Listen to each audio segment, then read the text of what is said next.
in the past 5 years especially, एक तो हो गया कि एक एजुकेशन सिस्टम, मैं देख रही हूँ कि एक पैरेलल एक set of systems ban rahe. People are offering courses on skill-based courses on different softwares or different, which is also a need of the hour. Which is the need of the hour as well. So, but the thing is, you're right. Are we creating workers, or are we creating thinkers, or are we creating just managers? Yeah. So we have to think on that. I think no architecture college can train you to be a Charles Correa or a Raj Rebab. For sure. What is your take on the curriculum and whether it has changed, not changed? How has it evolved? Yeah, I think when I was coming for this podcast, I was contemplating that how do we talk about it. But the interesting thing was, I thought we'll talk about all the stakeholders, and you rightly started with the curriculum because that is the core of the entire system. Hello and welcome to today's episode of Archilogues, which is Architectural Dialogues and Monologues. And today we bring to you a very interesting conversation on architectural and design education. And I have a special guest who's also a friend, architect Rahul Tyagi. He's a 25 years old experienced architect. Not 25 year old, he's 25-year plus experienced architect. So he looks younger, I'm sure. Thanks for the compliment. And he's also teaching at SPA Delhi in the industrial design department. So being an architect and an industrial designer himself, my first question to you will be, how did teaching happen to you? You have your own practice also. So the thing is that after architecture, I took a break of 1 year of working with some architect, and then I joined IIT Delhi as in product design. After as that, a faculty? Or no, I joined as a student. I did my product design from IIT Delhi. Okay. After that, after working for 2-3 years, I think there was a call, kind of a calling inside to go back, because I was trying to get projects and we were getting architecture projects, but getting product design projects and executing at that level was a little difficult. So my only connection to product design would have been maybe teaching or learning from my peers. So that's how the thing was going into my mind. And suddenly I got a call from the head of department, SPA, that they were looking out for some faculty on a visiting basis. So it served my purpose, and I just grabbed that opportunity. And I've been teaching since 2003 now. Fabulous, fabulous. That's a lot of experience. Yeah. So in the 25 years of your journey, if I were to ask you when you had started in 2003, how was the balance of design and education, and in terms of the kinds of courses or the number of courses that were offered in architecture and the number of courses that were offered in design? So you mean colleges? In terms of variety of courses, also in terms of number of colleges, because my belief is that India as a country is just waking up to the design, as an education or as a field. Absolutely. So what has been your experience in terms of numbers to begin with? Very good question. So I feel that when I was joining architecture, there were not much colleges then. It was this was 92. Okay. There were I think less than 50 colleges all over the country. And I joined MSU Baroda, which is perhaps the only 3 schools which were there in the time of independence. Even in architecture? Even in architecture. I remember in those days we had 4 colleges in Gujarat. Yeah, in fact, we just had 2 colleges, 3 colleges in fact. Vidyanagar, Baroda and Ahmedabad, that's it. Yeah. So at that point of time, there were very few colleges, and we would count them on our tips because we used to have NASA and we used to interact with all those new colleges. Yeah, after that, when I joined product design, there were only 2 or 3 colleges at that point of time. So it was definitely, we didn't have much options. But I would say that at that time, it was a foundation for these 2 courses, because India was booming. In 92, we expanded, when the country opened up for liberalization, and we had a huge, jump in, work, in infra, everything. And similarly, when I joined IIT, there was another boom in product design as well. Industries were coming up, Make in India concept came up later on. So at that time, we had very few colleges. But now if I see, I think I was told that we have roughly 500 architecture colleges now, and so from 50 to 500, which is a major escalation. But in terms of product design, now we have a huge number of colleges which have taken up product design, and which is a great thing, because at our time it was just two or three, and we would be interacting with all the three colleges. They were just mostly in IITs, and SPA was the only one. NID perhaps was the pioneer. Yeah. So yeah, it was like we have seen it grow, I would say. And in my 22 years of teaching, I have seen students from, I mean, my class has remained constant, but I have seen students, who have graduated, who have become teachers now, who are contemporaries. And so I can definitely see a major shift in all the two. Okay. And in terms of, obviously, employment opportunities have increased manifold. So let's talk about the changes in the curriculum, right? So you've also experienced firsthand the education of a master's in design about 25 years back. And you are now teaching a curriculum in an institution which is one of the most premier institutions of the country. What is your take on the curriculum and whether it has changed, not changed? How has it evolved? Yeah, I think when I was coming for this podcast, I was contemplating that how do we talk about it. But the interesting thing was, I thought we'll talk about all the stakeholders, and you rightly started with the curriculum, because that is the core of the entire system. So I have a lot of takes about this curriculum, and when I joined SPA as a teacher, this curriculum was made by a young designer just out of NID called Saumitri. So it was a very interesting curriculum, and in fact, after that, IIT started, and then we had other colleges. So curriculum did had an interesting format that time, but the other thing is that it has still not changed. We're still following the same curriculum. It's just the interpretation of the teachers. There is some freedom on it. I have a huge take on it, because, like, coming first to architecture. Now we have a 5-year course. I do not agree with that 5-year time for an architect. Because I understand at that point of time we had the technology was not that advanced. We had drafting. We did drafting by manual drafting. It still is used in many colleges. In some colleges, yes. But so I understand that working out a project takes 6 months when you're drafting, when you're working drawings, you're making. We used to have weeks of time for our presentations. But I think now the technology has moved on. We have softwares. We have huge amount of information available to us. We would only rely on books, but now students have information at the drop of a hat. They just have to press a button. So I think this curriculum could be compressed. Okay. Or there could be many more things that they can do in this time. I understand that they need some kind of a maturity to understand a project in 6 months' time or a brief time. But I think we should kind of compress it. They have done that in UK. UK is a 4-year course. In fact, 3 plus 2. The UK has always been a year shorter. Even the masters is a 1-year course. It has always been. So since we are not both curriculum designers, I think we would limit it to sort of our experience of the curriculum. But in my preliminary understanding, because it's a licensed profession like the 4 other professions, they have to have a certain duration. And I think this is also one of the bones, because architecture is still a licensed profession and design is not. Right? So, and this is debatable. Yeah, it is. And interestingly, you raised this point, because it is not licensed, product design is exploding.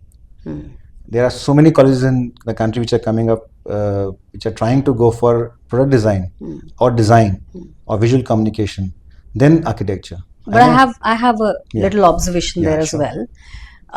Even as a recruiter, when I meet design graduates, because we have an interdisciplinary way of working, so we deal with design students also, I see, because there is no standardization of curriculum, it is the experience of the students is just so varied. In some of the private colleges, I'm very sorry to say, it is almost offered like a hobby class. So I remember this one young graduate of design that I had not named the college. She had come for an interview and she's like, okay, I have done this course and I've done this and I've done that and I've done, some stage design or whatever, multiple things, be des basic course, but I don't know what I do. True. So she's like, मुझे सब कुछ थोड़ा थोड़ा आता है. True. तो मतलब because there is no standardization, एक वो भी तो एक Agreed. So and also if I may interrupt you, एक टाइम था, क्या होता है, ट्रेंड होता है, एक वेव होती है, राइट. अब now you said it absolutely spot on कि लाइसेंस नहीं है. तो लाइसेंस ना होने की वजह से the control of a central governing body is not there, और less control is there, because of which a lot of private colleges who are probably doing courses or adding on courses for increasing numbers of students or for financial benefits or whatever may actually be taking it as an easier path, right? No, I agree with you, but the thing is that we do have some kind of guidelines for product design as well. There is a master design course is not easily you can't get a degree that easily. You have to be associated with the university, but this design is a very vast field, so when you say that I have done bachelor's in design, it takes care of a lot of things. It takes care of visual communication, it takes care of UI UX, it takes care of art also, and but product design, we do have a degree for that, so we do have a guideline for that. But coming to your question, that standardization, I think I debate myself that do we need a standardization of education or do we not? Okay, let's forget standardization. How about quality control? Yeah, so I'm coming to that. So we do need a quality control. We do need a framework in which students can excel in some, or maybe explore themselves. But we do need a standardization, I think, in terms of evaluation, in terms of what to teach, how to teach, how to select students. I think we do need to have that standardization. That is what AICTE or a council aspires to. But first, let's talk about architecture. I think architecture's education needs a total overhaul. It's outdated. It's not effective, and that is the prime reason why students are leaving. They are not attracted towards architecture. Colleges are closing, while at the same time design courses are booming. So we need to introspect what is it that we are missing out on in architecture education. So my take was always on this was that I follow a Bauhaus ideology. So they would, or maybe NID, because when I joined IIT Delhi after graduation, the first project that I did was a live project. We were in the first semester itself, we were designing a panel for Electrolux washing machine, which was a project given to IIT. So we are actually working on a live project. That is seldom the case in architecture. And we, like you and me as employers, when we look at students who are coming for jobs, what are we expecting out of them? We do expect a lot of practical work from them, which is implementable, which is following all the rules and regulations. Are we teaching that in college? Aren't we? You should tell me. I mean, I'm waiting to hear that from you. Yeah, because I think coming to curriculum of architecture, I think there are many wise people who have made these curriculums, and there is a standardization all over the country. But do we ever teach them how to manage their funds? Do we ever teach them the bylaws? What are the regulations? What are the paperwork that we need to do? Do we ever tell them how to get your clients, how to manage them? So apart from architecture, I think relationships and money, these are the two things which are missing in the education system entirely. I totally agree with you. And you are not teaching them, you are throwing the students out in the world half equipped. It's a recipe for disaster. And that is why architecture students are facing this heat, because the salaries that they get, the kind of exploitation that they go through for settling up their practice is humongous. It's like they are not equipped for it. So I think that is something which is missing from our curriculum. We do get our 6 months training, office training, but I think it's too less. So we'll talk about how we can brainstorm on that. Fair. So एक बड़ा interesting, yesterday I was speaking to a friend and I ended up mentioning that this is the next podcast that we are, and there's a friend who's coming over and we're going to talk about it. So she said that, is an architect even an architect in these times? True. She said an architect is now just a manager. True. I mean, like, this is true. at some level, because अभी आपने exactly यही बोला है that I mean, and even as a professional, yes, you are the master architect is one way of putting at it, but it's your vision, and you're managing the entire show. But in these times when the stakeholders, the number of stakeholders, the kind of technology, the kind of multiple disciplines that you're actually trying to integrate within the profession, and the client expectations in India, tell me honestly, how many people actually hire a PMC? In smaller projects, unfortunately, the architect is supposed to be doing the manager's job as well. True. They expect, and that's free of cost. They're not paying you for it. Totally right. When you say architects are becoming managers, because that is what people expect. And there is a course in in higher education. It's called design management. Yeah. Which is how you manage design in a large organization. Yeah. Like in a manufacturing unit or in a industry. Yeah. There is a specialization field for that. But yes, as a business, if you're running a practice, if you're running your own consultancy, you do have to manage. Yeah. No, so I'm talking about we're talking about three different topics out here. One is you're talking about hybrid degrees, design management, construction management, interior architect. I will talk about it. Let's hold that thought somewhere. So there are these hybridization of things that are, I would say, specializations. Hybridization. Why? Because see, एक time था architect word, अभी भी the COA actually bans the use of the word architect, but I see it being used by interior designers. They call themselves interior architect, and there are degrees by the name of interior architect, and there's nothing licensed about it, right? So that's what I'm talking about. The second thing that you were talking about was the project management, the management of the work. That is right, and a design management. So how to get the design from how the to get the concept design to the, managed. Yeah. So that is the management of the work. The third is the management of the practice. Yeah. Right, where you need to know finances, where you need to do marketing, all of those kind of things.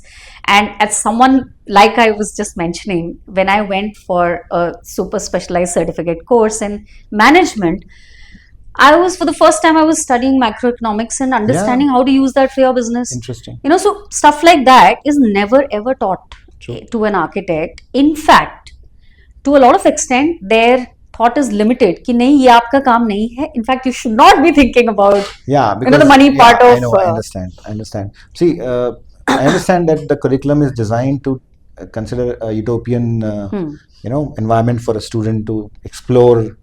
Theoretically what is possible, so that obviously he's going to do the practical part his entire life, so that's the only time when you can actually explore. I understand that, but architecture is not an art.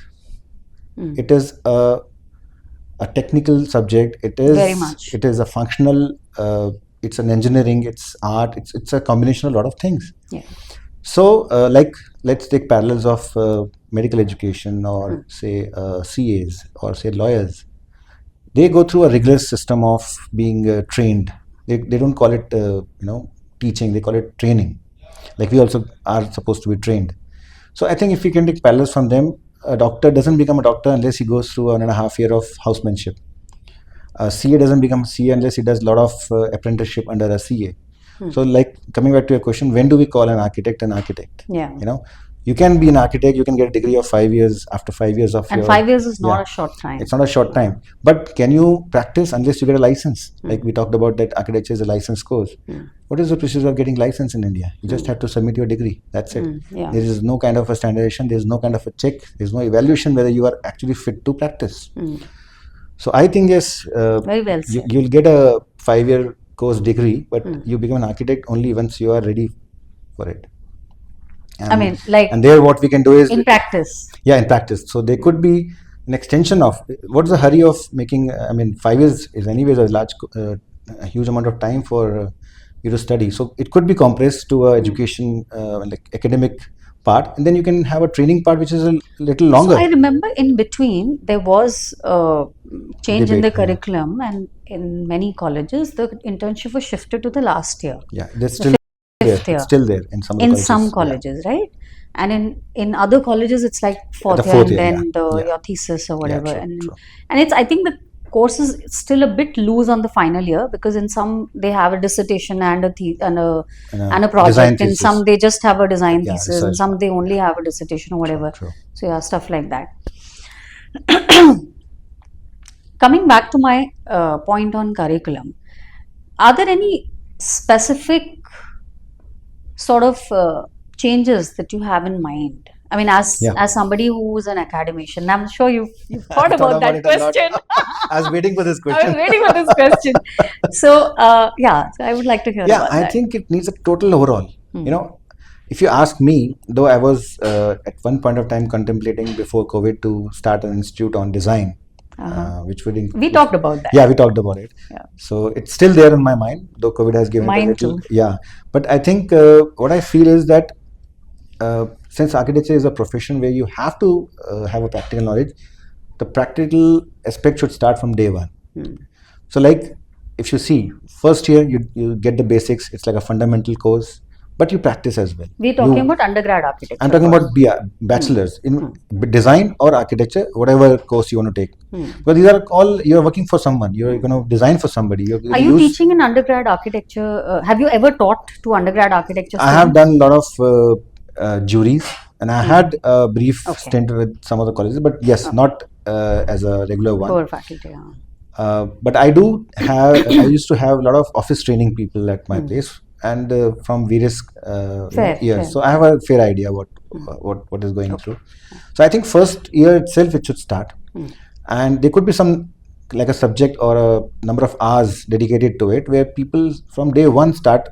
Because see, if you're a 1 year practice, start on what? First year itself, you start training the students from the first year itself. Training in for live projects. Based on their capabilities. There could be a curriculum set for the training as well. Right now we do not have a curriculum for training. Like what is it that the students for training? Yeah, very interesting. So what you can do is you can start off, and there could be a some kind of because after 1 year you can actually qualify as a draftsman, right? So you could actually start off at that level. Second year you can be at a different level. Similarly third year, and then you have a fourth year where you graduate, and then there could be 2 years of compulsory training, based on which there could be an exam where once you qualify, you get a license. I think that should be the way the design architecture should be taught. Similarly in design, it's much more happening, because we are supposed to work on products, make the products. In products there is no concept, there is no story. There is a concept, but there is no story about this. Either it works or it doesn't work. Correct. While in architecture everything works on paper. You can, at the most you can make is a model which also works. 3D dimension model also works. So I think design is much more robust in that concern. But architecture is still very loose. So when we complain that the students come, they don't know anything, or they're not taught properly, they're not teachers, I think this entire system is at blame. But the most important thing that we always try and just shove it under the carpet is that the financial aspect. Look at why colleges are closing down, because the students are not getting paid consummate to their effort. After 5 years of education, what are you being paid? And look at your contemporaries, engineers, computer engineers, or maybe even but they are not entrepreneurs at some level. That as architects, actually mentally you're training yourself to be an entrepreneur, right? So I think the comparison is wrong. If you were to, let's say, start a business, for the first 5 years you'll probably be slogging and learning and all of that. I agree with you, but this was true until the time there was a startup boom. Now every person who goes to engineering college is an entrepreneur. I have a lot of students, a lot of juniors who are entrepreneurs. But it's debatable, because even within architecture, I've seen a lot of people, and especially with the tech coming up now, there are so many startups. People are, why not? I mean, not just in terms of with AI, but even innovating at different level. The other day, I was in one of the startup pitches, and there was this one group.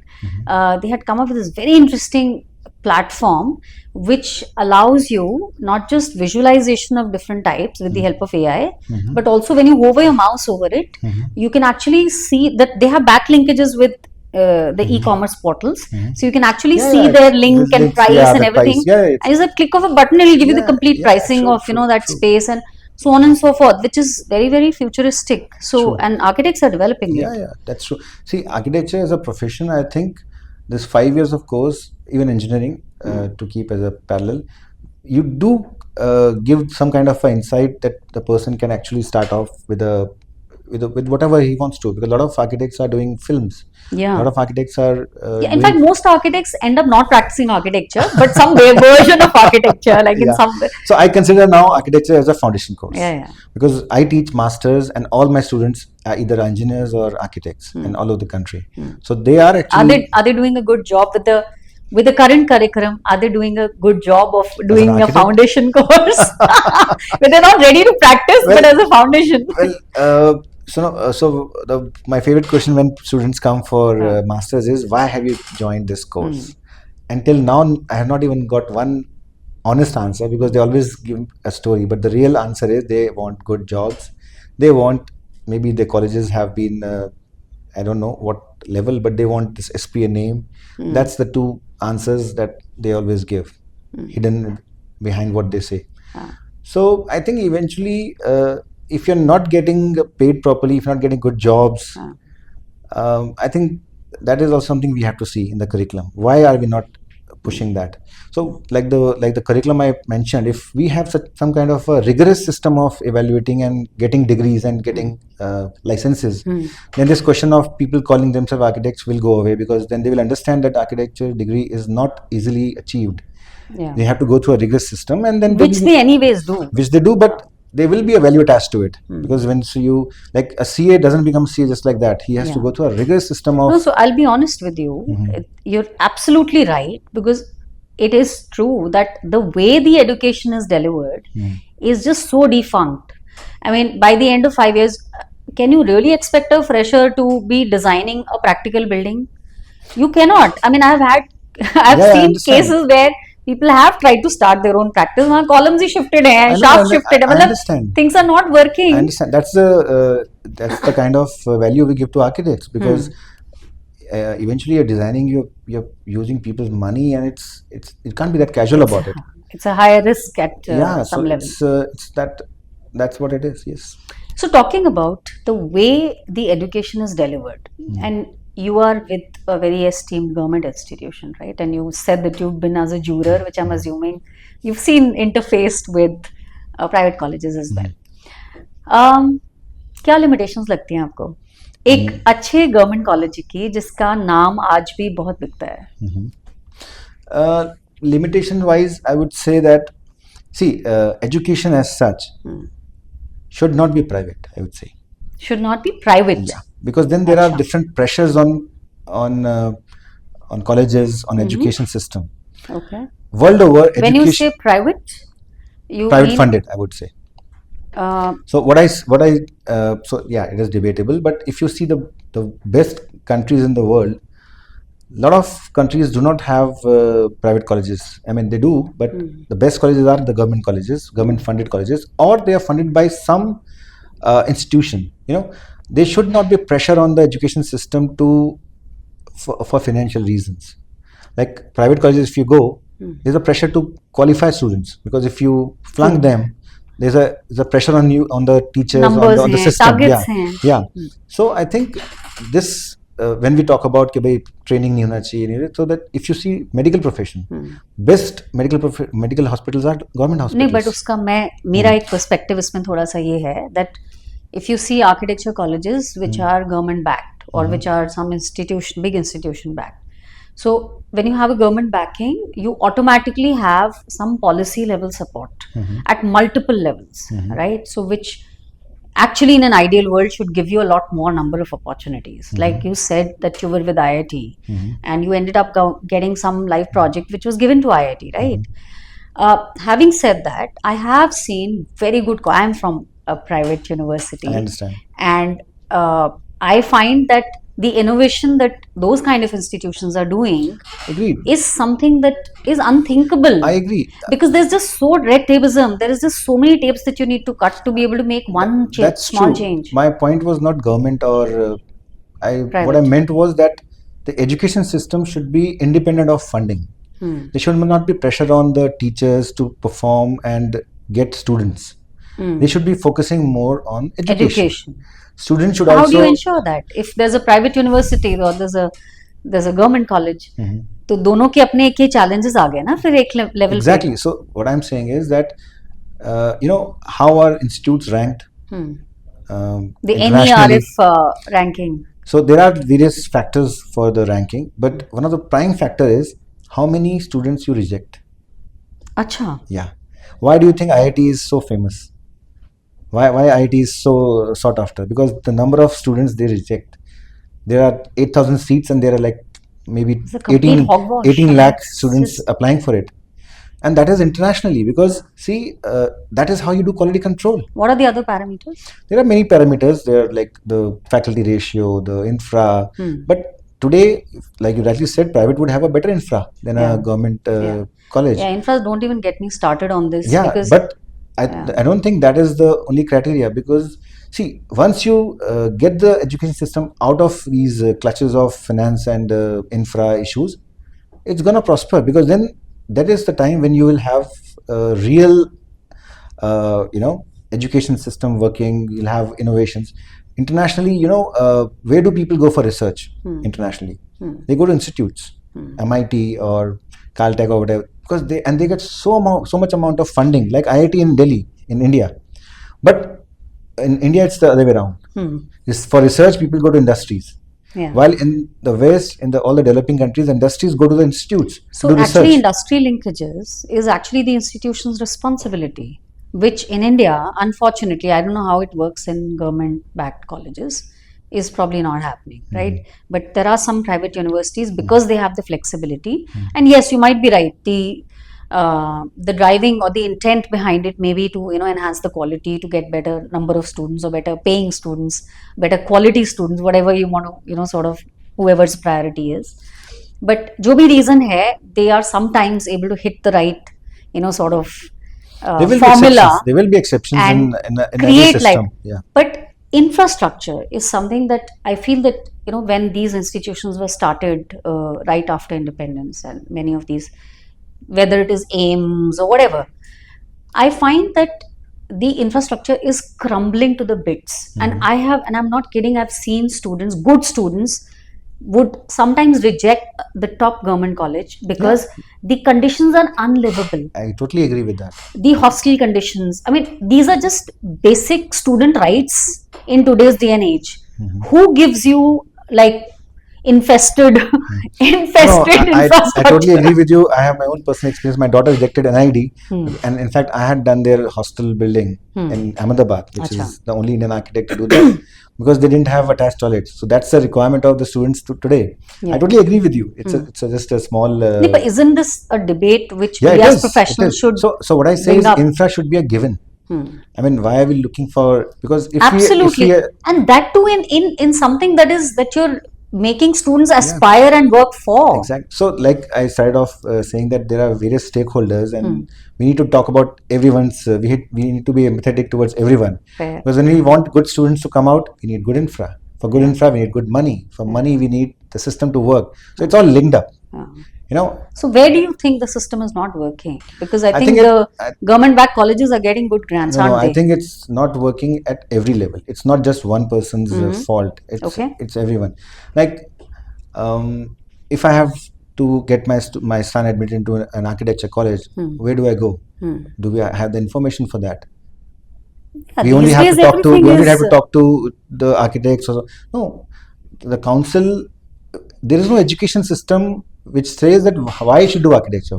But that isn't there for most other courses, no? So in fact, most other courses, the education for reaching to that college has become so commercialized that. No, I remember why I got attracted to industrial design was I saw a flyer of a college asking for admissions, and I think it was IIT Delhi, IIT Mumbai, and I went there and I saw what was happening there, and that's how I got it, interested, fascinated with it. And but I think they should have, like we have counseling. Why can't we have?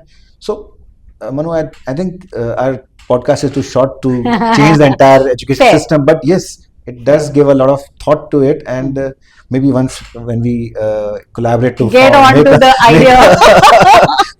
I had a very interesting idea in which, like you said, that infra is a crumbling.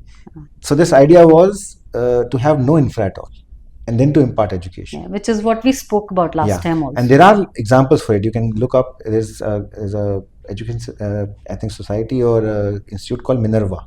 Okay, I have heard about it. Yeah, it's totally online. You hardly have to have an infra for it. Yeah. You can just log in. So in fact, privately, a lot of these so-called institutions are mushrooming up, which are going to be linking to my next question, because I think we've spoken too long on this, which is on tech, right? So in the past 5 years, especially, एक तो हो गया कि एक education system. मैं देख रही हूँ कि एक parallel एक set of systems ban rahe. People are offering courses on skill-based courses on different softwares or different. Which is also a need of the hour. Which is the need of the hour as well. So, but the thing is, you're right.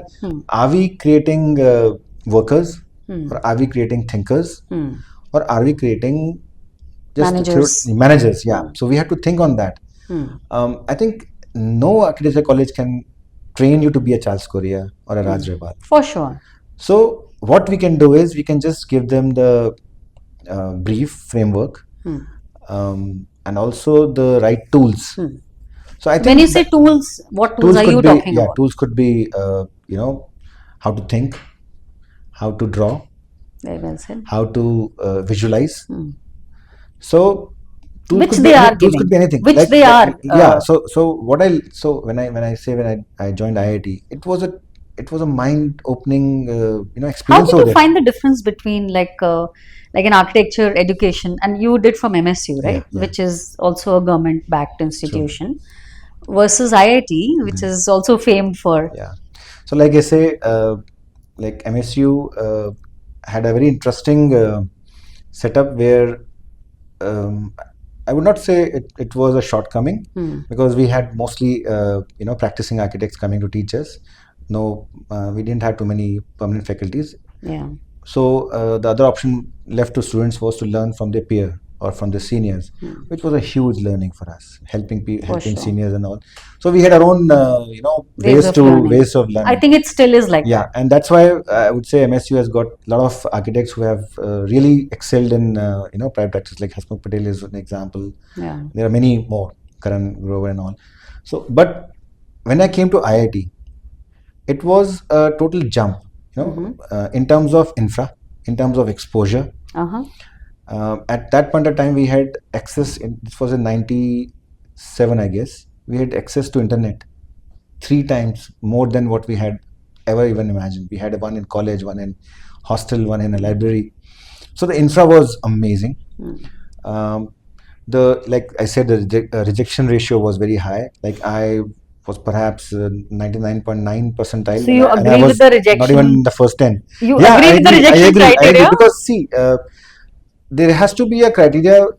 Design cannot be anybody's cup of tea, right? You have to have that acumen. You have to have that kind of passion attached to it. Otherwise, it's not that easy. You can become an engineer because it's theoretical, but in a creative field, you need to have. I mean, even engineers are practicing engineering. Yeah, like but there are still 1 + 1 is 2. But in architecture, it could be anything. So you have to be creative. But you have to have that passion for it. For sure. So I don't think any exam checks that, but there are exams which do that. So that was a major difference. And the other difference in IIT was that especially in my course, and what we have been teaching is that we don't teach you design. We teach you how to design or how to think design. Okay. So you think SP is doing that well? SP is doing that. I think a lot of. And what about the infrastructure? You've done a master's from IIT and now you are teaching at SPA. What do you think about the laboratory infrastructure? I think when we were doing design in IIT, we had a good infra of workshops and all. But nowadays it's hardly anything because we have 3D printing, which is like a self-printable. A 3D printer prints itself. Yeah. So I think now infra is not. Is it comparable with a very, very good private institution which is offering a similar course? Infra-wise, I think even some schools. My daughter went to Pathways. Have better infrastructure. Their lab and they had a product design course from class 6 onwards. They had a much better infra than most of the colleges which are there. But having said that, it's not only the infra which is important, it's how you use it. And सबसे important thing that I feel is the design thinking, which I think was there, but not completely in architecture courses. But now I think in design it is one of their major core competency. Very well said. So I was on a panel discussion, you remember? Last year's. And if somebody had said that architecture colleges, design colleges or whatever, colleges should be shut down because it's just become so difficult to keep the students in the class. You remember that entire discussion if you were listening there? What is your take on it? You were not on that panel. I would love to hear you. So, you're asking someone who's planning to open a design college. But I think design colleges, college as a classroom study as a term needs to be looked into. You can actually have an education system or training system which is free from all this. Like I said, that you don't need infra for it. Some of the best architects, some of the best designers are not formally trained architects or designers. They have learnt on their own. They have just that Guru Shishya Parampara. In fact, I was thinking today morning that when I was just going through the some research that how many colleges we have, I was wondering what happened before 1947. Did we, or maybe before the Britishers came to India? What was we always had architects? Did we have architecture colleges? So I couldn't get an answer to that. So they did produce lot of we did produce a lot of good architects, but how did they learn? How did they graduate? Did they do training? Did they do any course? That makes us think that times are not comparable anymore, because one interesting thing is that when I teach SPA, so most of the students that we teach product design, so we make real products, which you can touch, we can feel, which you can work. Most of the students are getting placed in IT. In UI UX, which we never teach. There is a one maybe elective, and so that got me to thinking that why are people employing them? So I asked one of the employer, which is a big time IT firm, that why do you want to employ people and we don't even teach what you want? They said, we don't want you to teach what we want. We will teach them. All we need is a good design thinking. That's it. Which made us think because we can't teach everything in 2 years or in 5 years. You can't teach a guy to design everything in the world in 5 years. All you can teach is to empower him with the tools and to give him a design thinking. So actually, my college, which is CEPT, off late in the last 1 year, I've visited at least 5 times, and I've had detailed discussions with, because my children are also going through that phase. So I was actually trying to probe कि अच्छा first year में, क्योंकि now they have actually revamped even the BR course, right? First year में it's a foundation course. It's a foundation course, and they teach them subjects like design and communication, graphics, user experience, everything, and based on that they decide. Not necessarily, but students have a choice of choosing the. I think that's same in NID as well. Achha. The first year is common. But that is true for most design schools. Srishti, I know in Bangalore, also has similar. Yeah, in fact, they have a foundation. Yeah, in fact, I was told that there is a college in Chennai which has a foundation course after 12th. Achha. And after that foundation, you decide whether you want to be a doctor or an engineer or an artist or an architect. Oh, really? Yeah, which I found pretty interesting. Very interesting. Yeah, and I think the new education policy that is coming up is in a way kind of. बड़ा अच्छा point बोला. NEP के बारे में कुछ मुझे थोड़ा बताइए, because I'm not. I have a limited knowledge on that, but have you taken a look at the curriculum? What I've been told is that it will be like a module system in which you can, if you do 1 year of exit points, there'll be exit point, and there'll be again you can re-enter. So I was having a discussion with someone in SPA only, कि government institution which is not through a similar examination, which has a JEE entrance process. The exit is a little bit difficult to design, and a horizontal entry is also very difficult to design, because the entry, like you said, rejection rate इतना high है कि 90% people saying अभी छोड़ दो, second year, third year में entry ले लेंगे, and then we graduate with a similar degree. ठीक है, those are nuances, but I think the core thing in this is that how you want to teach is going to change, which is Fair, very important fair, fair. because I think so. I was having this interesting talk with one of our professor from IIT. He is now in Australia. He's teaching in design over there. So he was telling that, he gives an example of a guy who's he's a gadaria and he takes the goats every day and brings them back. He said, can you teach this guy? He's a genius. He can take all his goats he knows where to take them. He knows who behaves how. He takes them back, and he has this amazing, hands-eye coordination that he can. So he's actually a genius. Yeah. But in our education system, he's a illiterate. Yeah, he's an illiterate But he has learned how to take care of his goats. He has learned the name of each one. He can identify them, and that's an amazing amount of skill. So, like your question was, that tech thing is coming up. Yeah. So skill versus design thinking versus your actual implementation. I think the combination of these three are required. That's the very well said. Very well said. need of the hour. So, if there are students in today's education system, what is it that you would like to tell them, considering that all these changes are still very much on paper, right? We are talking about a combination of skill or whatever, but then life is passing, time is passing, and we know that change as such in India takes time. I know that the intent, the NEP really had that good thing, right? But somewhere the implementation is still a big problem, right? So, what would you say as a faculty to those students who are in that education system? Kya kare? Well, they have no choice but to be in the system and get the best out of it, whatever they can. Well, I don't know what to say. It's such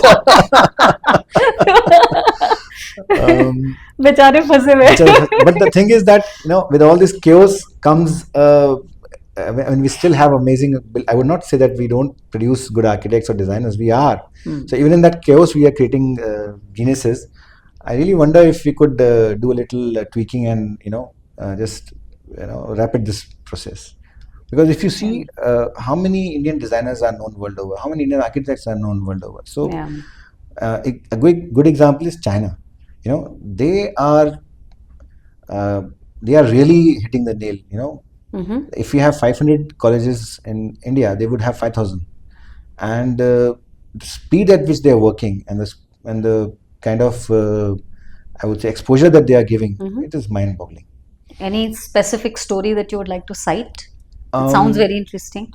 So what is happening over there is that they realize they were the factory of the world, right? So they would produce everything. They were just equipped with the producing. But then they realized that,